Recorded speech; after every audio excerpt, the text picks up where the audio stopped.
E aí, pessoal, hoje aqui a gente vai fazer uma revisão sobre os modelos atômicos, beleza? Então, nós já sabemos aí que o átomo vai ser a partícula fundamental, né? No caso, a parte fundamental que constitui a matéria.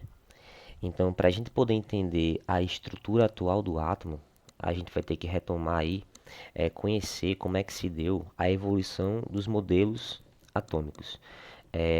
Como surgiu essa ideia de átomo e como os modelos foram evoluindo com o passar dos anos, beleza? Então, primeiro, a ideia de átomo ela surgiu lá na Grécia Antiga com os filósofos pré-socráticos, né? O principal deles talvez tenha sido Demócrito. Esse cara aí lançou a primeira ideia sobre o átomo. O que é que seria o átomo, segundo Demócrito, né?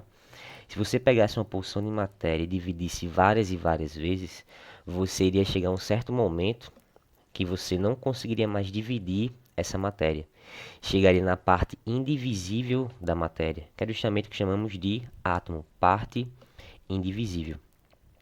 Porém, um contemporâneo de Demócrito, que era o Aristóteles, ele dizia que a matéria não era formada por átomos. Segundo Aristóteles, toda a matéria era formada pela composição dos quatro elementos: ar, terra, fogo e água. Como Aristóteles na época era um filósofo mais influente, então a sua teoria dos quatro elementos, né, acabou ganhando mais força do que a teoria atômica. Mas com o passar dos anos, com o passar da evolução da ciência em si, a química, a física, a matemática começaram a criar suas leis, as suas teorias e começaram a surgir problemas que alguns deles até então não tinham solução. Na química, a gente pode destacar duas leis, as leis ponderais, que são leis fundamentais da química que são válidas até hoje. Quais são elas? A lei da conservação da massa, ou também chamada lei de Lavoisier, e a lei das proporções constantes, a lei de Proust. Então, essas leis, elas são válidas até hoje, mas no passado, ninguém sabia explicar exatamente o porquê dessas leis. Então, a gente tem aqui, ó, a foto de Lavoisier, né, e a foto de Proust. A gente tem que lembrar primeiro qual o significado dessas duas leis. Lei da conservação da massa quer dizer o quê?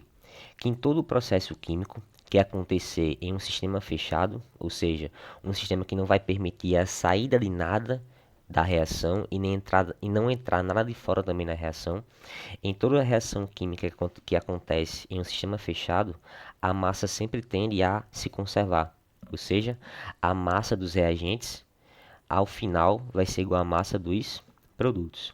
Nesse esqueminha aqui, né, a gente começa com 3 gramas de carbono, reagindo com 8 gramas de oxigênio, para no final formar exatamente 11 gramas de CO2. 3 mais 8, 11, massa inicial igual a massa final. Então, basicamente, essa é a ideia em cima da lei da conservação da massa. A lei das proporções fala o seguinte: se você olhar para cá, ó, no esqueminha de baixo, a gente tem agora 6 gramas de carbono. Se eu parto de 6 gramas de carbono, nesse esquema aqui, a gente dobrou a massa de carbono.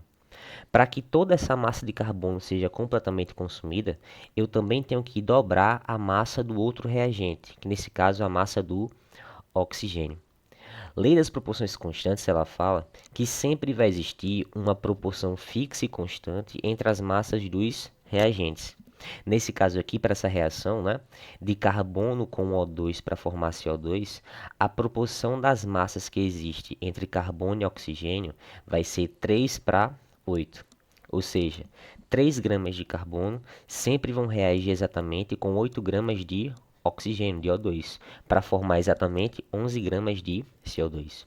Se eu partir de 6 gramas de carbono, ou seja, quando eu dobrar a massa de carbono, para manter a mesma proporção, eu também vou ter que dobrar, né, aumentar a massa do oxigênio, que nesse caso passa a ser 16, para que a proporção se mantenha sempre a mesma, todos os reagentes sejam consumidos e no final forme apenas um produto, que nesse caso é o CO2.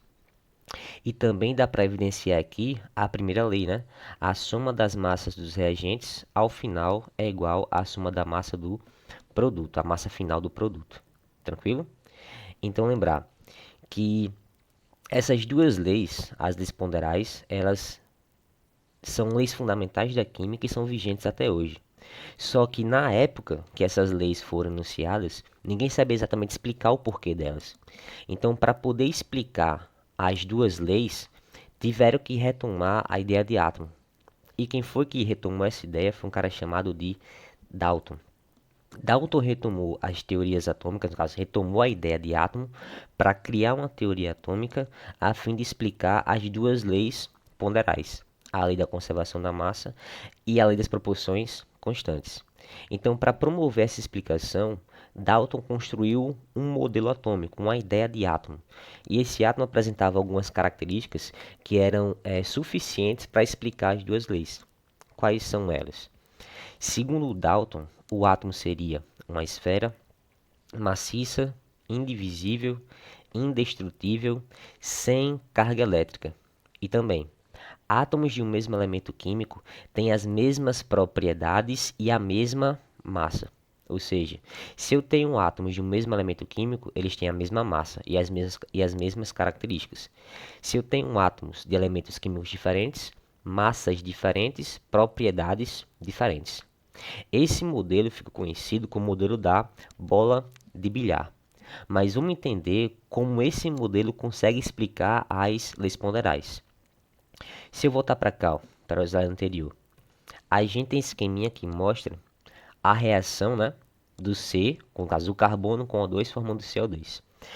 Cada esfera dessa representa um átomo de carbono. Aqui tem dois átomos de oxigênio, né, para formar uma molécula de O2. Se você olhar, esses átomos de carbono e oxigênio são diferentes entre si, têm tamanhos diferentes, porque apresentam massas diferentes. Então, cada esfera representa um átomo, um elemento químico diferente, que apresenta massas diferentes e propriedades diferentes. Mas por que a massa vai se conservar? Segundo Dalton, que foi o que ele disse, em todo processo químico, a massa sempre vai se conservar porque não é possível criar nem destruir átomos em qualquer reação química. Ou seja, a quantidade de átomos inicial vai ser igual à quantidade de átomos ao final do processo. Se você olhar, ó, inicialmente eu tenho um átomo de carbono e dois átomos de oxigênio. E no final eu tenho um átomo de carbono e dois átomos de oxigênio. Inicialmente eu tinha três átomos e no final tem os mesmos três átomos. O que é que aconteceu aqui apenas? Um rearranjo, uma troca entre as espécies para formar novas substâncias. Então foi essa explicação que Dalton deu para a primeira lei, a lei da conservação da massa. A massa sempre vai se conservar, porque em um processo químico nunca é possível criar ou destruir átomos. A quantidade de átomos inicial é igual à quantidade final. O que vai ocorrer apenas é um rearranjo entre os átomos para formar novas substâncias. Beleza? Então, qual foi a explicação que ele deu para a segunda lei das proporções constantes? Porque sempre tem que ter uma proporção fixa e constante entre as massas dos reagentes. Essa proporção fixa que existe entre as massas dos reagentes é apenas um reflexo da proporção que existe na composição atômica da substância. Se você olhar para cá, para o CO2, qual é a proporção que existe entre a quantidade de átomos de carbono e átomos de oxigênio? Se você olhar, né, a proporção entre carbono e oxigênio é a proporção de dois átomos de oxigênio para um átomo de carbono. Essa proporção na quantidade de átomos vai refletir na proporção em massa dos reagentes. Então foi essa explicação que Dalton deu, que Dalton propôs para a segunda lei, a lei das proporções constantes. Então, a parte do seu modelo atômico, o modelo atômico de Dalton, ele conseguiu explicar as duas leis. E algumas dessas explicações são válidas, no caso, essas duas explicações são válidas até hoje. A massa sempre se conserva porque você não pode criar nem destruir átomos. Esse conceito é utilizado até hoje. A proporção se mantém constante entre as massas porque existe uma proporção fixa na composição atômica das substâncias, que é válido ainda até hoje. Beleza? Então, só para simplificar aqui, Para resumir, a gente tem, segundo Dalton, em todo processo químico, não é possível criar nem destruir átomos. Ocorre apenas um rearranjo entre eles, para formar novas substâncias. Átomos de elementos diferentes se combinam em uma proporção fixa para gerar um composto químico. Beleza? Então, fechamos aqui nossa revisão sobre o modelo de Dalton. No próximo vídeo, vamos revisar o modelo de Thomson.